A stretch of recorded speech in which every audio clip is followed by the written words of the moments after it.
Oh, exactly on time. Okay. Merry Christmas. This is Radical Liberation from St. Louis, Missouri, and the Mad Mercenary from somewhere in Australia. Look at my new toy. And let's start it with a very amusing icon being used without consent, I think. Here. Look at that. Isn't that fun? So when we get to some Q&A, I'll put your questions on the screen as we discuss them. And we can see beautiful art like Ebola Chan's icon. I am disgusted that the first one we used for that was for an anime thing. I denounced that. You're bothered by the anime. You're not bothered I by am. The grossness of it. You know? No, I'm bothered by the anime. I don't care about the grossness. Oh, no, wait. What if I do that? Oh, okay. I was wondering if it let me show more than one at a time. But no, it's one at a time. Okay. Okay, so we are going to start with a seasonal topic that occurred to me. I don't know. I don't think we have a bunch of stuff prepared or anything like that. But boy, does this come up every season that we're coming to Christmas. And man, this is going to be really a shot in the arm for the economy. Is that a good cliche? Can you think of another few cliches? We don't want anyone to get laid off during Christmas, so buy toys. Right. And max out those credit cards. Yeah, exactly. I've heard spending sold as Ebola Chan's feelings are hurt. So I've heard Good. Get a better avatar.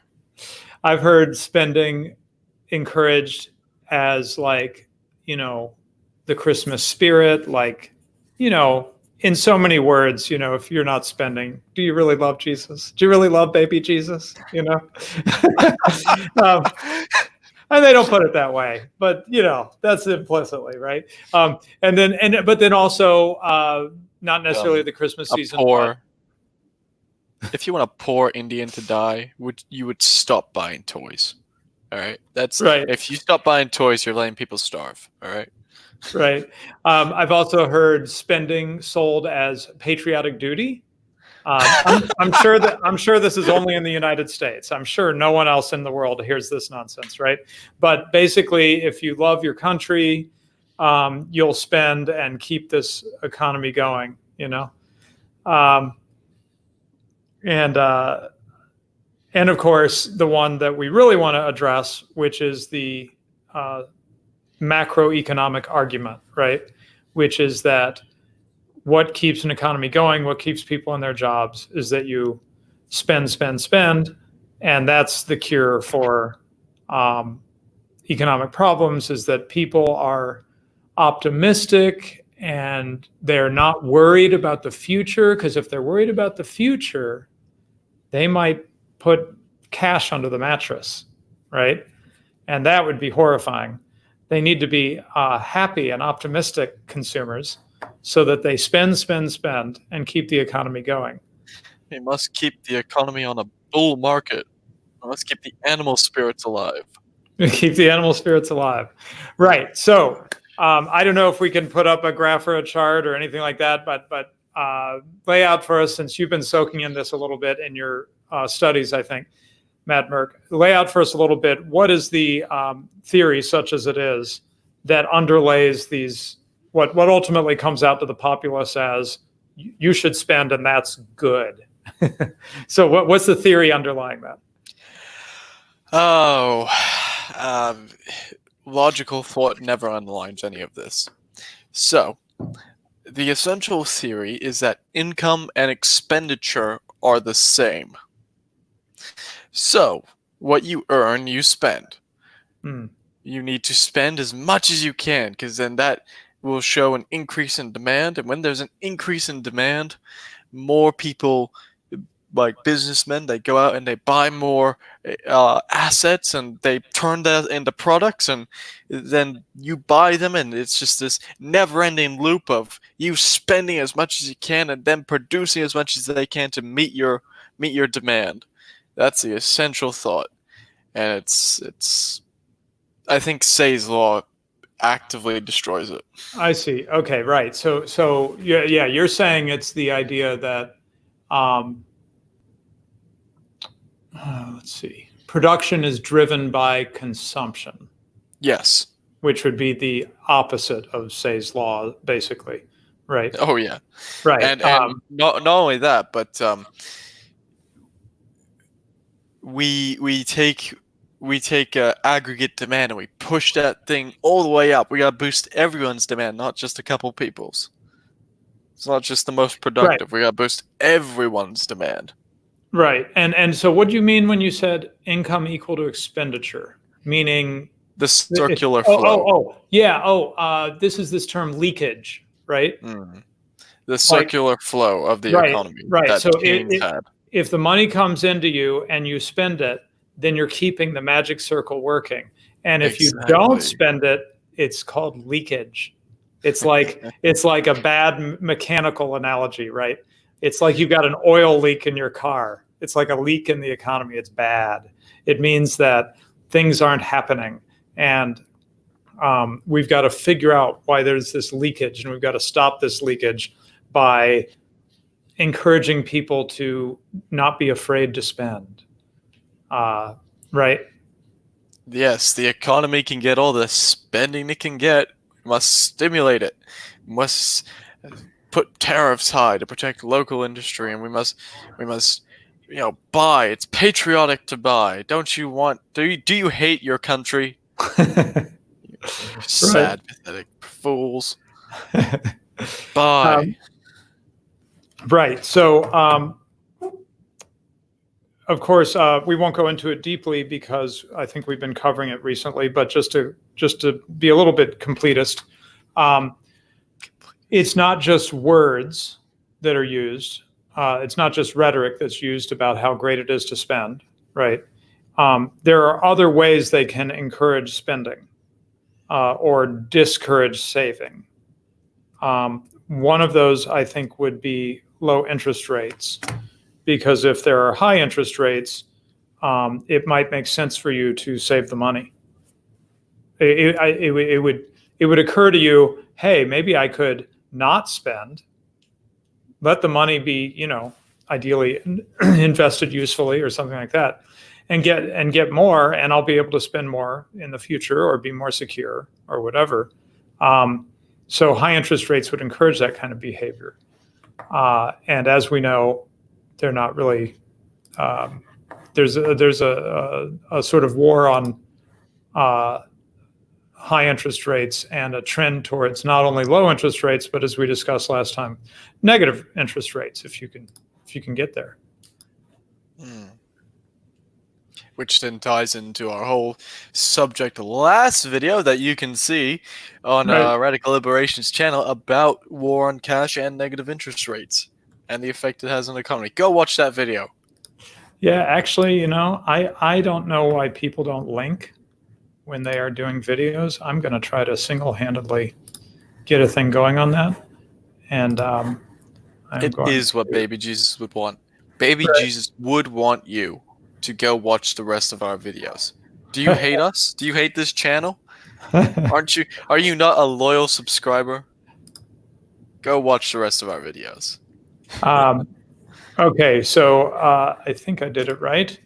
We should have, I didn't label it, but I just shared the link to our last episode where we talked about negative interest rates. Anyway, point is that in addition to verbally encouraging people to spend, they can, the state and the central banks and so forth can incentivize spending and alternative, or putting it the other way, or coming at it from another direction, disincentivize saving. Make it that saving's less attractive and spending is more attractive. I feel like I'm missing something. Like this, making saving less attractive is kind of the interest rates thing, right? Making spending more attractive. Well, it might simply be encouraging consumer debt. I know that there's a lot of legality around credit cards and stuff like that. And mostly it seems like what I've seen is the government encouraging, trying to get credit cards to, in the United States now, if you get your credit card bill, you see a thing about if you pay the minimum payment, it'll take this long. But if you just pay this much, you can pay it off in 3 years, or whatever. And so that seems like they're trying to encourage consumers to be wise. But something tells me there's other games being played that are more subtle, less obvious than what's printed in your statement, to encourage consumer debt, which is another way of encouraging spending, right? Well, the getting back in good standing to me is just get back in good standing so other companies will lend you credit cards. You get back into spending more, because if you default on a credit card and no one else wants to give you a credit card, well, we've used you as a source, essentially. Right. So you need to get back in good standing so we can continue to use you. Wait, that's a good point. I didn't think about it that way. Yeah, we've got these people who stopped spending because they weren't able to borrow anymore. What can we do about that? So, and loan forgiveness, and it's. We need to get the spenders. We need to get the spenders back online. Some of them went offline. We need to get them back online, right? Exactly, and it's guys, if you have a credit card for your personal everyday today, please don't just get a debit card. It is one of the worst things you can have. Never have a credit card. I have to agree. Unfortunately, I do like just using a debit card or cash. Right. Fight the war in cash. Yeah, right. As we again discussed in the link I just shared. Okay, so what else do we want to cover on spend? And by the way, given that it's the going into the holidays and everything, I don't feel, it depends on what we cover and everything, how many questions we get, but I don't feel the need to go the full hour this week. Kind of heading towards the holidays, and when it's not my last day of work. Monday's my last day of work, but I'm kind of winding down and everything. So we might just, not go in. We might not spend 30 minutes on each topic. But what else do we want to cover on a spending-led economy? I guess. Well, we've attacked, but we haven't presented the positive case for what does help an economy. So let's go into that. Redland, you got any thoughts? Well, yeah. Right. So we could start with Say's law, which, as I understand, I forget what he was addressing. He was addressing a bad argument, and that's why he came up with Say's law. But we can use it against this argument, which is to say, he said that it's production producing something is what puts you in a position to demand something in the market, right? It's because you've done something useful that other people find useful, right? That you can now barter or be paid in cash, and whether a direct exchange through barter or whether by using the cash, you can turn the productive thing you did into being able to go out in the market and get the thing you want for yourself, right? So when you look at it in Say's law perspective, it turns it upside down from the usual story we get. It's about being productive that builds the economy. And what do we need? A lot of people spending? Well, that happens as an economy grows, right? But really the driver is people doing productive things. And a lot of people doing productive things, more and more people doing more and more productive things, that is what we call an advancing economy, a developing economy, right? And when an economy is falling apart, we have people not working, doing things that are work from a certain definition, but not really work from the point of view of an economist. That is, like a government bureaucrat who, well, yes, they go to a job and they get paid, but they're not doing anything that the market is asking for, right? So it's not really work in the economic sense of work. It's just work in the sense of they have a job from a certain point of view. Yeah, they don't produce anything. They're just redistributing wealth. Right. And so, so what you see when you see an economy go in a bad direction is that you have more and more people who are living off of everyone else. They're not really doing what other people want. They're just extracting resources from them and living off of it. I'm thinking, of course, we can think of our pockets of this in our developed economy, but I'm thinking of like, one of these African economies like Zimbabwe or something. As it starts to fall apart, what you find is that a lot of people are getting government jobs, right? And the bureaucratic apparatus starts to become a heavier and heavier burden on the productive economy. And then things just eventually, in part because they start screwing with the money, but eventually it just falls apart because no one's actually doing anything useful, right? But they might all be spending the whole time. That wouldn't help them. Yeah, a very, very simple analogy, but we go back to the pie. If you've ever heard the pie analogy, we can do three things with the pie. We can grow the pie. We can make more pies. We can divvy up the pie, so we can cut it into different pieces. Or we can take away from the pie.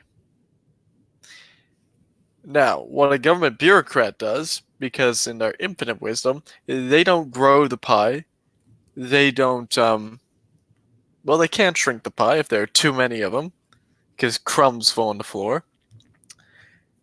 They just divvy up the pie, and they just give it to other places that don't grow the pie, that don't actually help everyone get more pie. So it's a tragedy that we are not specializing in the economy, and we're being held back by these government bureaucrats who, through the vision of the anointed, believe that they know better. And I believe if anyone's seen the show Yes, Minister, they have a term for this. It's called masterful inactivity. That's great. I keep hearing people quoting that show. I should probably check it out at some point. Oh, it is brilliant. If you want to ever see the idiocy of government and the manipulation of people of lifelong bureaucrats, right, who went to Cambridge and Oxford, who went there to be civil servants, it is a complete exposing of that sort of system, because it was written by people who understood it, who were in it. Okay, I'm going to do a couple comments since it's a relaxed Christmas thing, and we're not necessarily planning on being as intense as we have been recently with graphs and charts and articles and stuff. I thought I'd maybe read some things that aren't directly relevant to the topic that just catch my eye and play with my new toy. Okay, so let's see here. Kid.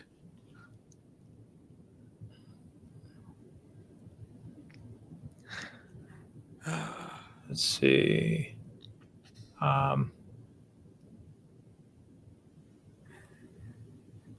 Okay, let's see what Silly Sailor says here. Can't they be right to the extent we don't have a free market for money? In a free world, interest rates would adjust to reach some sort of equilibria of saving and spending. Okay, so what does he say? I think he was maybe referring to the leakage thing and income being equal to expenditure and so on and so forth. I don't know how to. I'm not sure I'm totally getting the right context for this comment. I'm sorry. There's a part two. So you've read that, right, Mad Mark? Mm-hmm. No, I've read it. Here we go. So is it possible they would be wrong in a free economy, but right in the monetarist system we have? Ooh, I'm not sure we can answer that. What do you think? So basically, in a moment to think on that. He says monetarist. I think he just means Chicago school. Well, right, but I mean, the context of his comment makes me think he's saying we don't have a free market for money. In a free world, interest rates would reach equilibrium.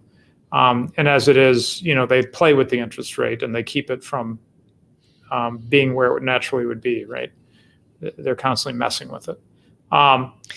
Yeah. So by monetarist, at least in the context of the first part of this question, I think he might just mean an economy in which the government is manipulating the interest rate, if you follow me.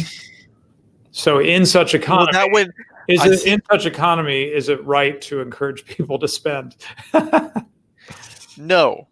Okay. And because that would assume it worked. Well, that would also give any other manipulation of the economy it's a pass. So, well, we have manipulated interest rates. So, what's wrong if we tariff the crap out of something? I mean, it wouldn't work in a free market system, but in this system where we know we control it, it would work. It doesn't work. You're not a god. You're not the curious. What was F.A. Hayek's quote? The curious task of economics is to explain to men how little they know of what they believe they can design. Right. And this would assume that the manipulation of interest rates and the manipulation of money flowing into the system is a good thing that can be controlled and that we know the full effects of. Right. And that we know and can fully control and understand the effects of increasing demand at the expense of savings. So right. I don't think that it works in a monetarist system or in a free market system or in a Keynesian system, or it just doesn't work. You don't get a pass because you're using a different type of model. Either something does or doesn't work. Yeah, I'm just thinking this through. The interventionist economy.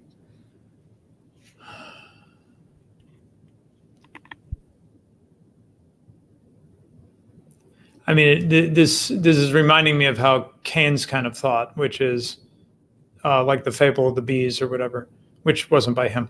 The idea that a behavior that might seem the right thing on the individual level, the micro level, like, one should be prudent and one should set aside money, becomes really bad on the macro level.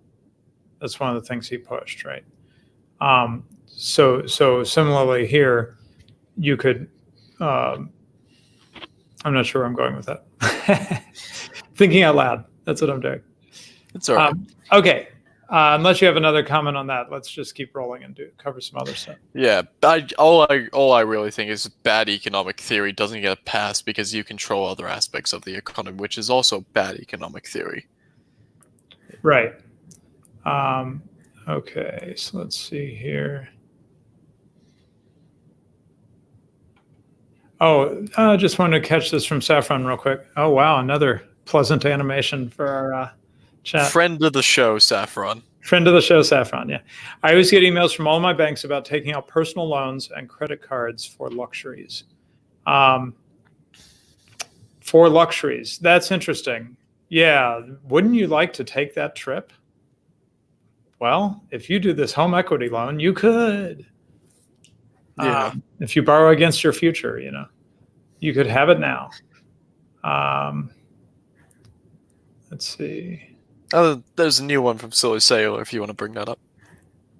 I'm rolling. I'm going from oldest to newest. There is a pattern here. What's wrong with the credit card if you are responsible? It builds credit rating if you want a mortgage someday. You can also get bonus like cash back. Right, but let me give my view, and then I know you have strong feelings about this. But I have strong experience about this, shall we say, to speak from. The trap, though, is that it gets you into the habit of putting yourself into debt, basically, right? And maybe at first you just use it to make purchases you would have anyway, because you're just going to get that cash back, right? So you make purchases you would have made anyway, and you pay off the credit card the next month, right? But then one month things are a little tight, and then you put a little more on the credit card than you can actually pay off the next month. And so you start to have a balance, right? And once you've got a balance, maybe it gets a little bigger, So to me, that's the problem with credit cards. Now, he said, what's wrong with it if you are responsible? Sure, but warning, it's really hard to manage credit cards and not get into trouble with them. Is that kind of your view? What's wrong with the government holding responsibility of of holding the duty of interest rates if they're responsible? I mean, come on. Yeah, right. We can trust them. It's all right, guys. Don't question it. Shut up. Stop questioning things. All right. So more directly on credit cards, what you had said you thought it was a really bad idea. So why do you think it's a bad idea?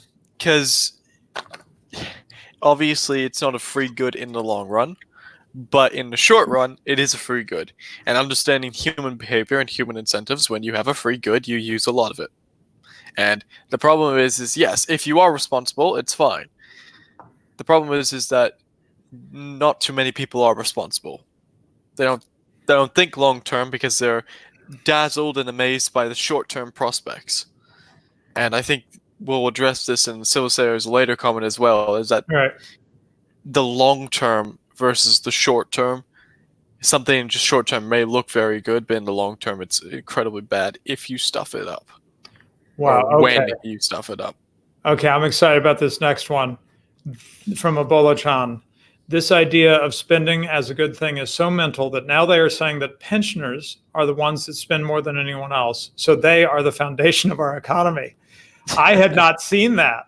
I'm wanting to do a little Googling on that one. I wonder how they get to that. Well, it fits the logic of the spending, right? Yeah, it does. Yeah, I don't know that I can pull an article up on that real quick, but boy, I'd love to see that argument where somebody actually made that. That is really frightening. Because of course, well, let's go through the logic of that. Can please. Ebola-chan link us something that goes through their logic, or let's see. I think I would have to do something here, which I can do real quick. I need an Ebola-chan chat. Come on. There we go. And then I click on this.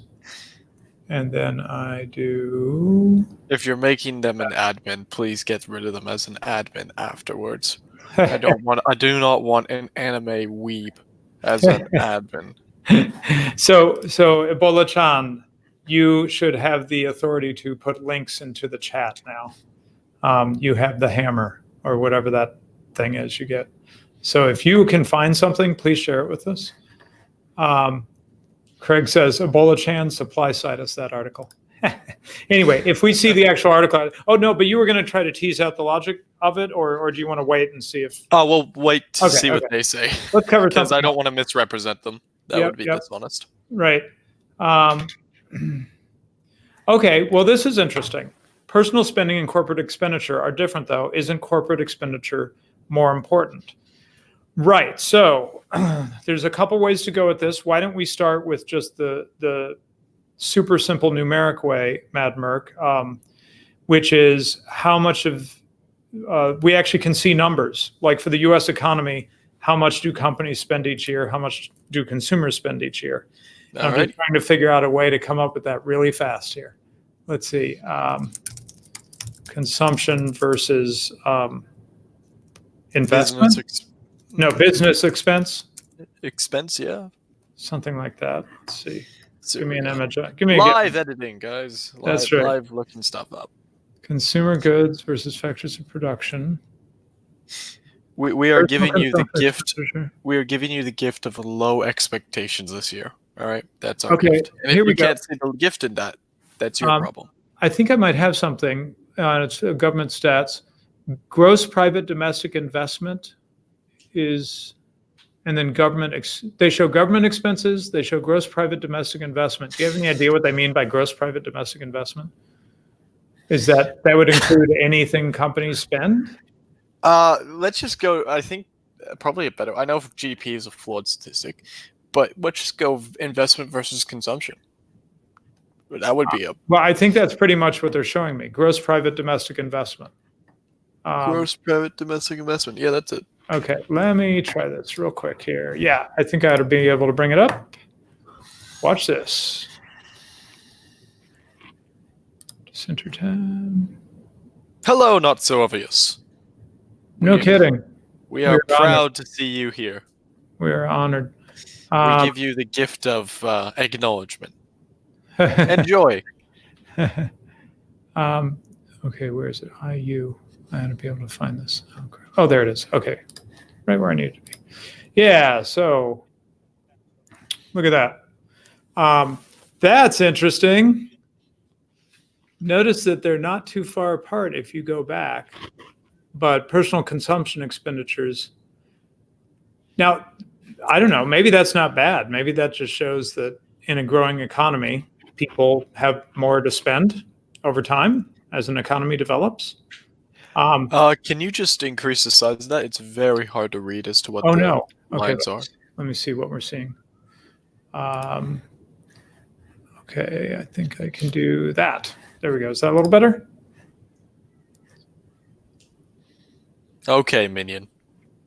There we go. Okay, slightly better. And I'm going to have to turn off the comment, I think, so we can see the bottom. Okay, how about that? So now you should be able to see the label. And you can see that the blue line is way higher than the red line, which is the private economy investment, basically, right? And since we do like to talk about doom and gloom, I can't help but notice, well, that's 2008. Okay, this particular thing stops there.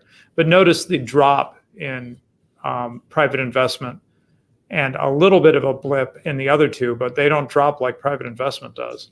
Anyway, that was 2008. So that in the US, so that's what that looks like. But anyway, that tells us something, which is that at least in our advanced economy here, actually personal consumption is outweighs corporate investment by factors, by several times. Yes. Yeah. So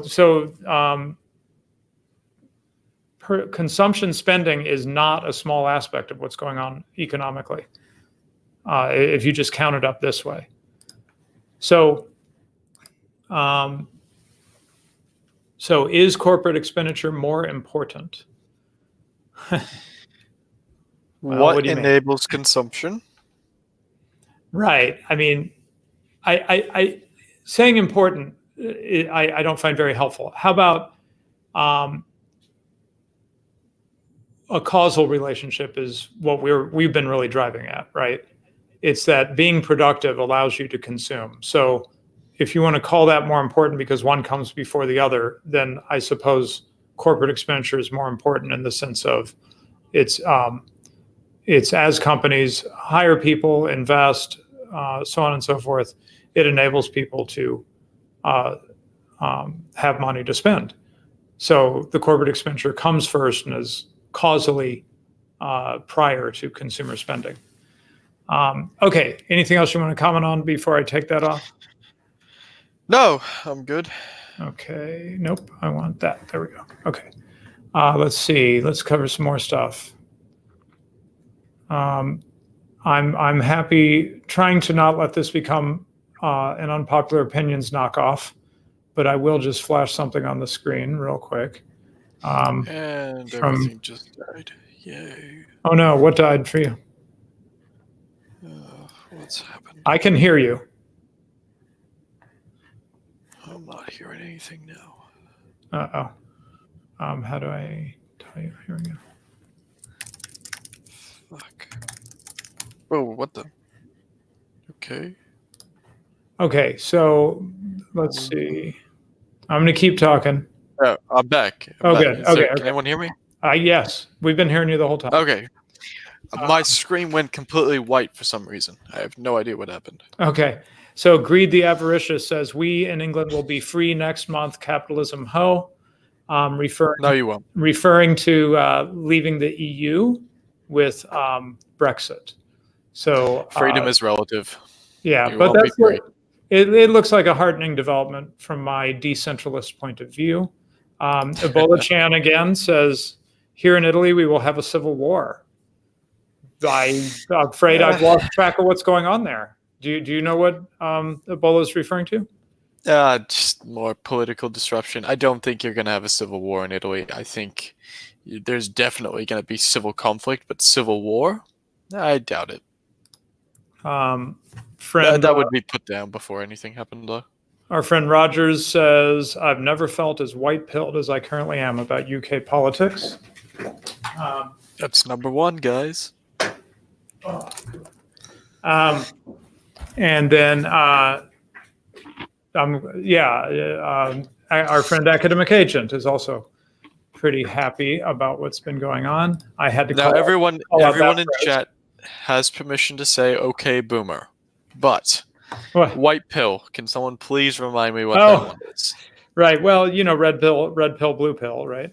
Yes. So red pill is the awakening. Blue pills, you're a normie.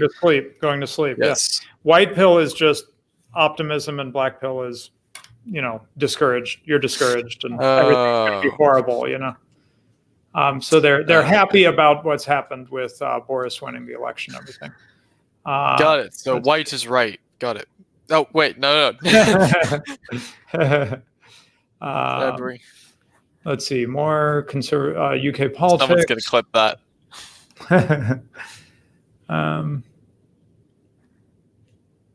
Okay, what's this? Artemia Selena.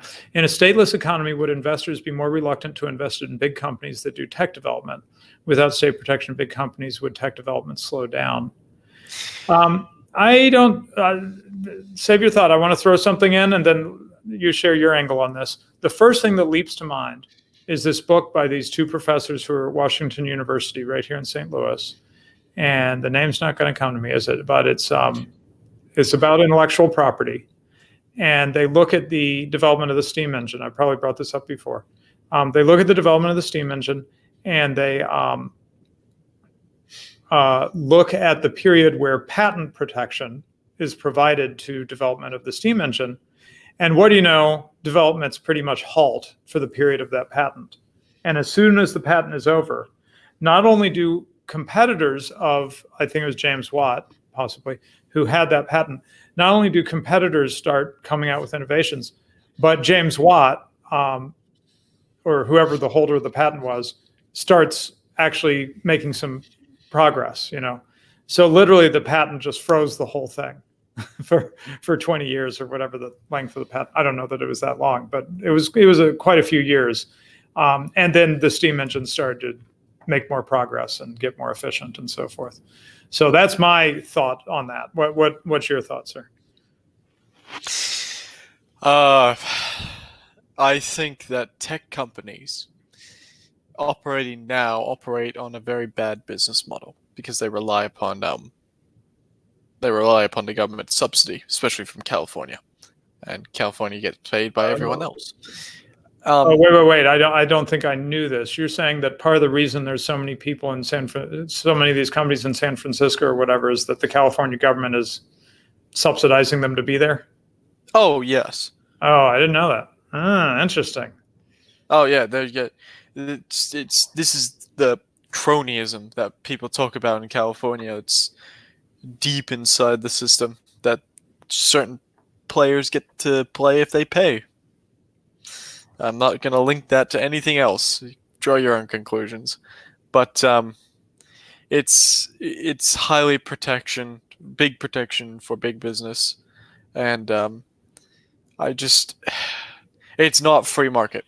It stops the little guy from getting up and innovating because of patents, as you stated, which are one of the worst things that you can do to a free market because it essentially puts you a monopoly on that certain device. To a limited extent, it's almost China's a little bit more free market in that sense that they don't uphold patents. They just let people do. I don't know what else I can add to that because you've really hit it on the head. The restriction of progress is really enabled by the state. Right. Okay, let me pick out another one here. Lost my place for a moment. More about credit cards. Let's see, and what people are currently consuming. Different kinds of wine. Sorry, just to answer the question. No, they wouldn't be more reluctant to invest in big companies. Yes, those big companies wouldn't get investment because without the state they are unprofitable. Oh. So it's not because they're big necessarily that people would invest. I mean, if that's the case, then no one would invest in startup businesses. We wouldn't have what's the show? The Dragon's Den. But they would need to become profitable before anyone would invest in the big businesses again. And there is a bubble coming, and once the bubble does burst in the tech sector in California especially, it's not going to be pretty. Don the Pleb has done amazing work on this subject, so go check that out. On the subsidies for tech companies in California? California in general. Yeah, right. Yeah, here's another comment also from the same person. I'm thinking more of the idea that big tech would be more at the whim of consumers, thus scaring investors off. Yeah, I don't agree, but I'd have to think it through. Well, that's if you're entering into tech companies and social media especially. I don't think it matters the size of the business. Since just because of the medium, you are more interactive with your customers and users. So big tech, small tech, it's just a matter of resources that you have available. The business you're getting into. Essentially, that's the answer. Right. And then one more from Ebola Chan. Let's talk about our last topic before we finish up. About the pensioners saving the economy is a thing that some politicians said in the Senate. I don't know if this was the Italian Senate, whatever. They called the silver economy. The silver economy. Did you get it? Okay. Boomers have more money than other generations, thus they are saving Italy. Okay, so this is in the Italian Senate. They're saying the pensioners are saving us because they're blowing their money. And therefore cutting pensions is bad. How do you... What? They're just taking money from people and... Yeah, this is just redistribution. It's just redistribution, yeah. Yeah. So essentially what we're going to go along the line of thinking here is that the government taxes money or borrows or prints money from wherever. Then they give the money out as pensions to their old people. And because of, if anyone's actually looked at, I have a great tweet about this, and you can find it on my Twitter, @MadMerc. And it's pinned on the top of my Twitter, and it's about the demography of the world. And I go through country by country, and they're all labeled, so you can find a country of your choice, and including Italy. And if you bring Italy up, their demography is heavily in that older category. So there's a big bulge at the top of their category. So there's way more older people than what there are younger people. Essentially what we're doing here is we're taxing or printing money. Then this money is being used by the majority demographic within their society, being the older generation. And then that money that's been redistributed is then being used as spending money by these pensioners. This is essentially just redistribution at the expense of innovation and investment. Right, it's a shell game. Yep, it's exactly a shell game. Okay, so let's hit another topic. And then we'll take up with JD. The JD? Anyway. So what's our other topic? Oh, inequality. Yeah, I feel like there's a lot to say about this. Actually, I'd like to share something that I just learned that is, I think, related to this topic and is worthy of us. NSO shared a link to this, says, if you want to listen to an incredibly dry but still entertaining economics chat with Radical Lib and Company. Okay. And Company. Thank you, not so obvious. I am and Company. Yeah, nice. Nice touch. Okay. What did I'll remember that. Don't worry, minion. Okay, so let's see here. How do I get this picture up? Yeah, I should be able to save this, right? Sorry, I just want to save this so I can show it, or how do I do this? Here we go. I'll just screenshot, solves everything. Okay. Yeah, let me share something that I just learned from, that was just shared from someone on the far right on Twitter today. Is this far right, or is this quote unquote far right? I leave that to people's judgment, but let's see. Oh, I would have to actually have the thing open. There we go. Okay.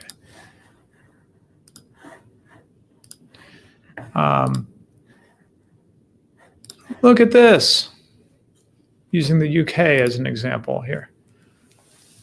So the richest are in blue, the poorest are in gold. And one of the richest, in fact, the top richest area. Okay, now let's watch carefully because we need to see how they did this. The richest area and the poorest area. Well, how'd you pick how big the area is to count, right? So you'd have to be very careful to make sure this isn't, they're not playing games here. Cities? But, from what I can see, it's cities. Hopefully they've done something that is not too illegitimate. But what they're showing here, if it's true, is that inner London is the richest place in Northern Europe. Oh, well, that's one thing. They picked Northern Europe. They're not showing Southern Europe. Then you'd probably have some more poorest places. But anyway, richest place in Northern Europe is inner London. The next 9 richest places are on the continent, or not in the UK. And then the 10 poorest places, 9 out of 10 of them are in the United Kingdom. And then my far right friend used this to argue that this is the result of Thatcherite and Blairite financialization of the economy. So anyway, you can see why this jumped to my mind, because when you look at the UK, this looks like the classic tale of inequality, where the capital city is doing very well and the rest of the country is not doing so well. It seems like the recent UK elections indicated that in the north of England, at least, and I notice a lot of those yellow poorest areas are in the north of England, or Wales. A lot of these places ended up going Tory, or if they didn't go Tory, they went a lot less Labour, way less Labour than they had for 100 years. They either went Tory for the first time since 1930 or 1890 or something like that, or Labour still won, but it won by a hair as opposed to its usual huge majority. So a lot of support shifted away from Labour. And one of the thoughts there is that the north of England is doing very poorly, and they're hoping that Boris Johnson and the Tories will do something about it, perhaps. Right. Perhaps we should steer clear of Brexit just so we don't become. I'm not trying to get in. I'm not trying to get into. I'm not trying to get into Brexit. I'm trying to get into inequality. And so the concern here is that, sure, London's doing very well, but if you drive out of London, you see a different story. And of course, we got a similar story with Trump's election, that he was well supported in the areas that are like financial centers, say, or San Francisco, right, which you just explained a little bit of what's happening there.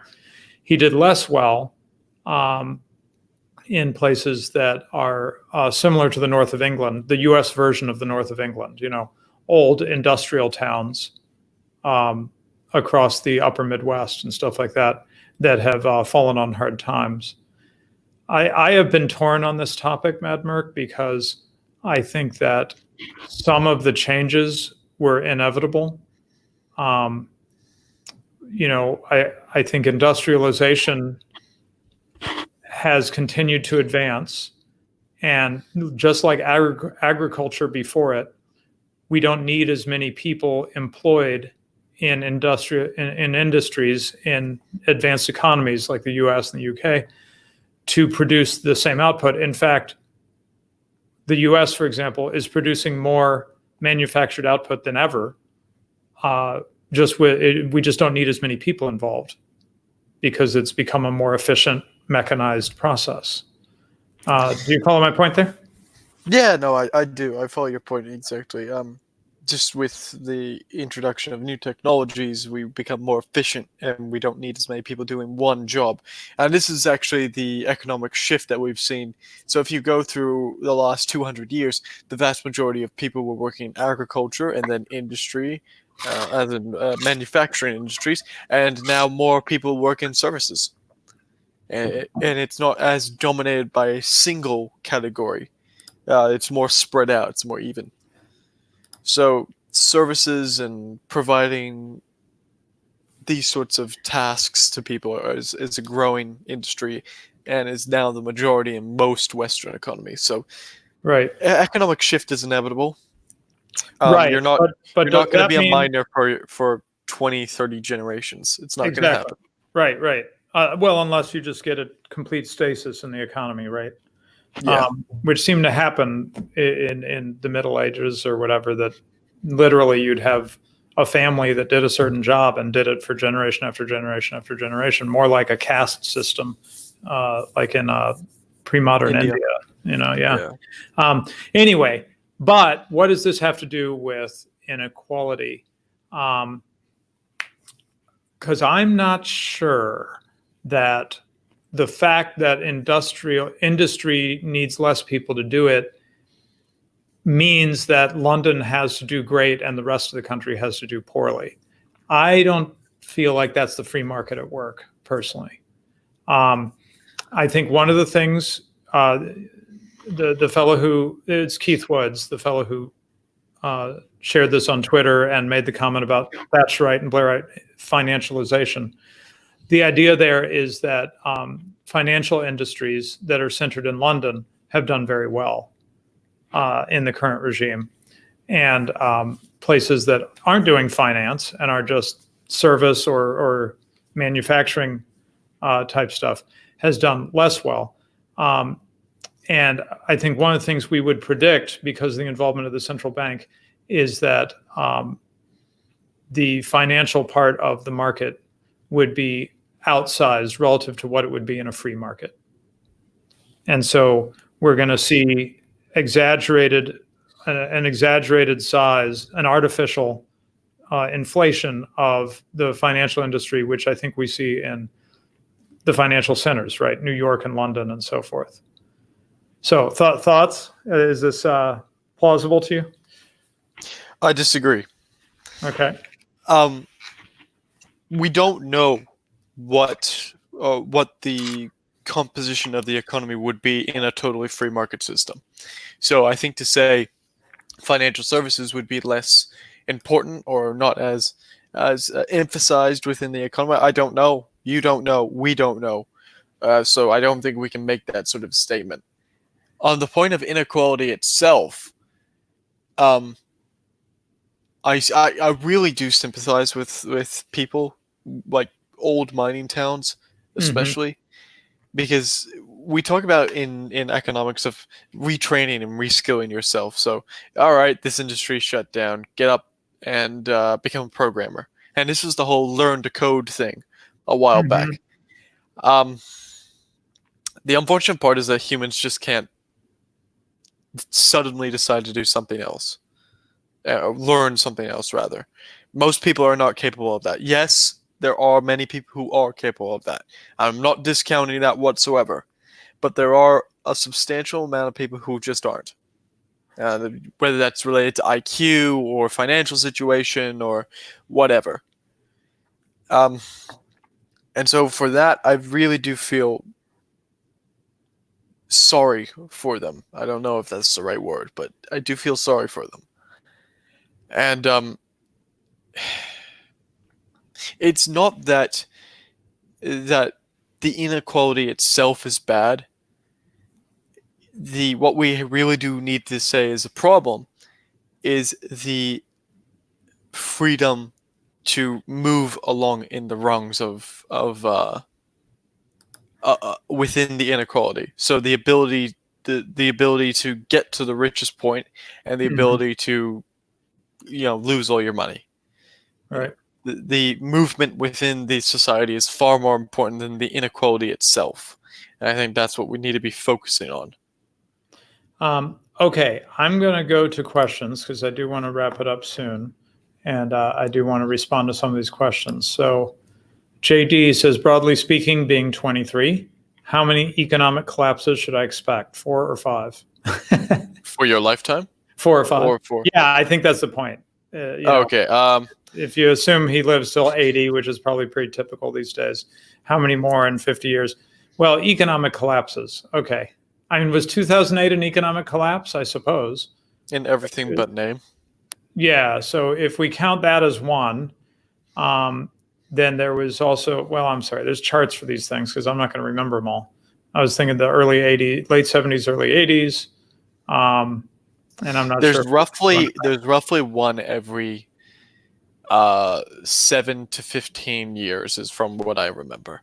Wow. Because if you're monstrous, if you're like on the lower end of that, because the economy hasn't built up as much, then you won't have as much of a crash. So the more often, the less severe, but the longer you wait, the harder it's going to be. Is essentially the idea. I think that pretty much holds. Now, from 2008 to now, what's that? That's 11 years. 11 years. And I'm predicting a crash somewhere between 2020 and 2023. And I think it's going to be more on the 2020 side. Now I'm looking at all the numbers. Wow. And it's about time. We're due. I mean, it's not out of the normal. Okay, a couple more. Also from JD, London is a massive brain drain for the rest of the UK. Only Edinburgh offers comparable wages. Right. So if you want to make money, you go to the city, right? Let's see. I disagree. Oh. This is the same argument that we have for San Francisco in the tech sector. Yet now in Texas, there's a booming tech sector. Why? Because they've offered an alternative. They've offered a competitive base that doesn't screw you over with the taxes and the regulation. So the big tech companies, they'll stay in San Francisco because they can afford to pay all the regulations and they like it because it keeps competition out. But all the new startups and all the new stuff is going to Texas because it's competitive. Right. So you need people in the north. I know this is going to sound crappy, but they need to look at how competitive they really are. What can they specialize in that isn't just, low-wage mining? Right. Which is essentially what those towns are. Right. Okay, here's another one. Lawrence Timmy. The poorest areas in this map are probably in the top 1% in the world still. Yep, probably true. I got to call this out. I'm wearing a tie I bought in Sicily, a place I love very much. Ebola says Sicily, one of the worst places on earth. I guess very poor is what Ebola is saying. Here's Craig H. Maybe it's a result of mass migration pushing wages down. But why does it push wages down in certain parts of the country and not, in London? Because there's a barrier to entry into the industries that London is in. So we talked about before with financial services. Those are high-paying technical jobs that require a lot of skill and knowledge in the field. But the council job in the north or a mining job is is comparatively less comparatively. So they can afford to outbid low skill jobs if you're a migrant with low skills.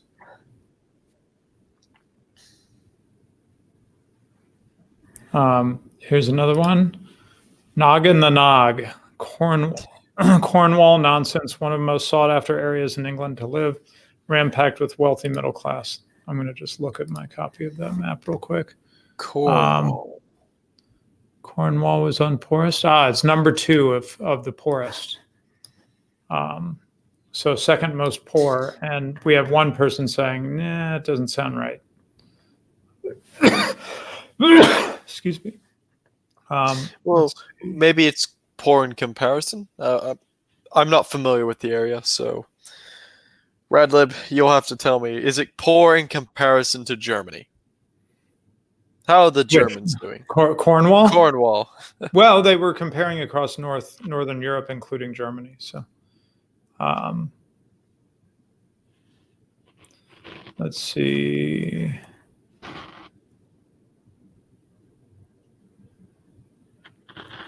Okay. We know prosperity depends on division of labor. This is from Silly Sailor.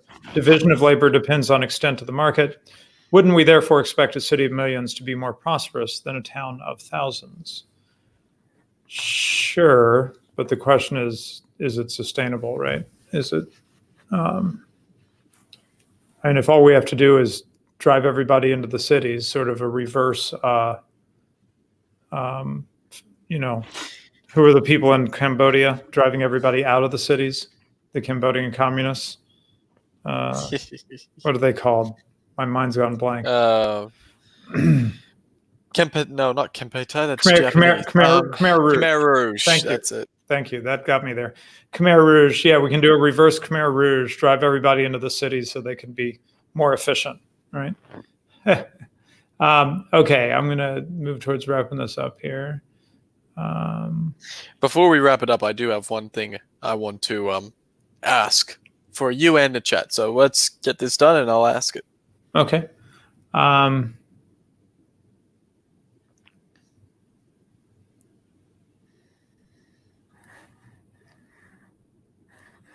Oh, yeah. Well, that's a good comment. Rogers says AA's video on whales should be the case in point review of the coal industry. Yeah, I think in that one, he addresses this whole issue of,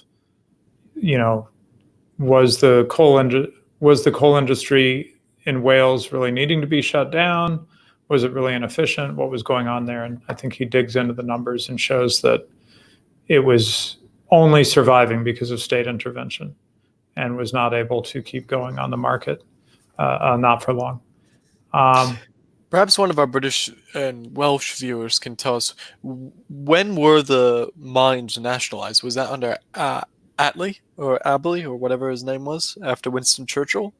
Or when did that happen? Because that is the sure sign that something will become unprofitable as soon as the state gets involved. Because now they're no longer running as efficiently as possible. They have that free good.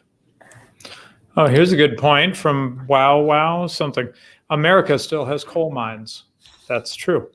Yes, and I posted a tweet about this yesterday, and where I go through the coal production of many United States and world places. Hold on, let me just send this to you because this is actually very, very interesting. Okay. And I think everyone's going to be quite surprised as to who the top one is. Because, well, I was surprised. Is this Twitter or the Twitter? StreamYard. Okay. Go back to comments there.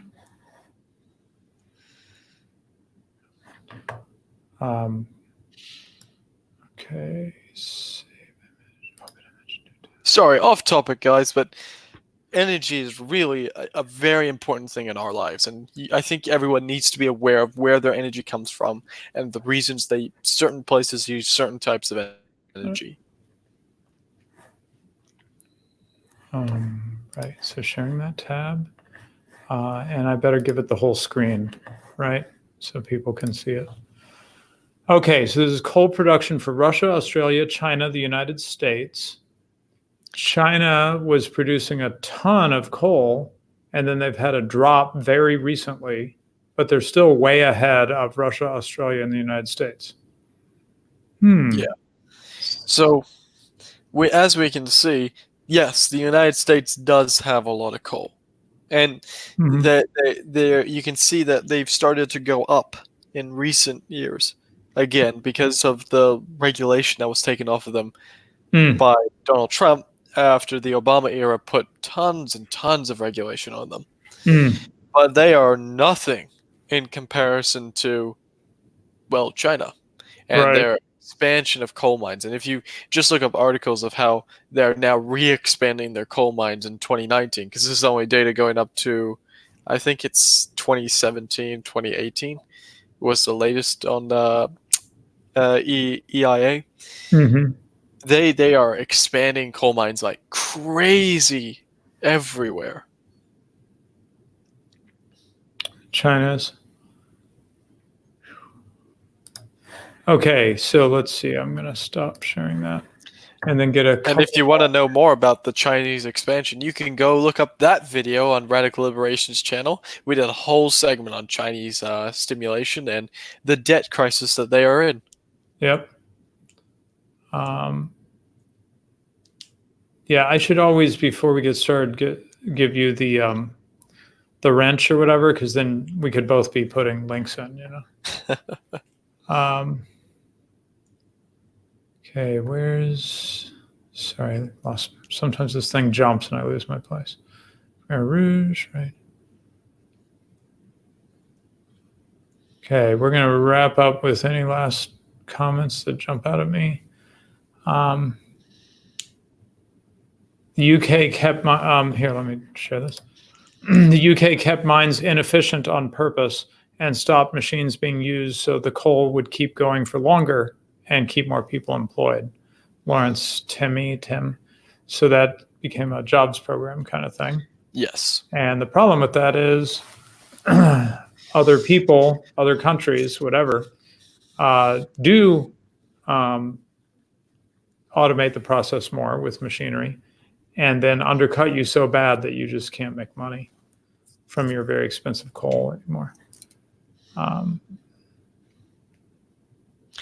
It's a spiral of debt and spending and employment. It doesn't work, and it's very, very hard.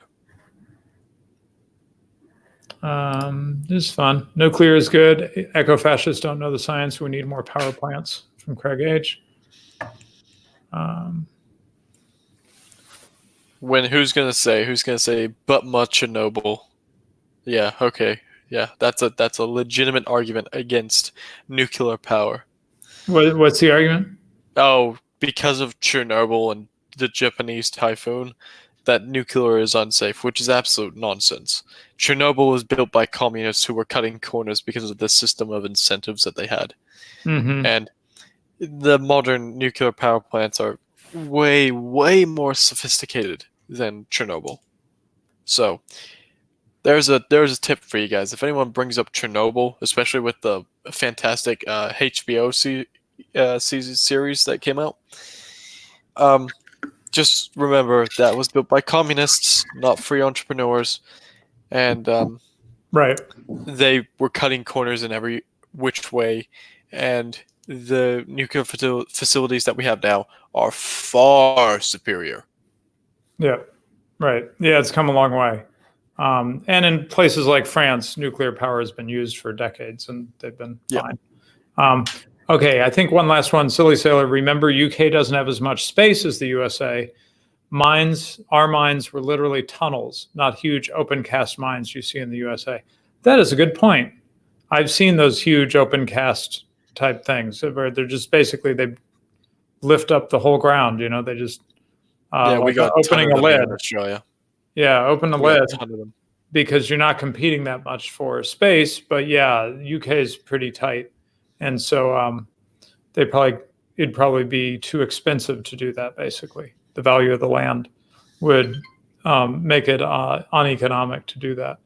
And so they do tunnels, which is more dangerous and more trickier for the miners in various ways, right? Okay. I think we'll pretty much stop now. We are going to just try to keep our rhythm going of every 2 weeks. So the next meeting should be after the new year, January 3rd. I get to, let's see. Okay, here we go.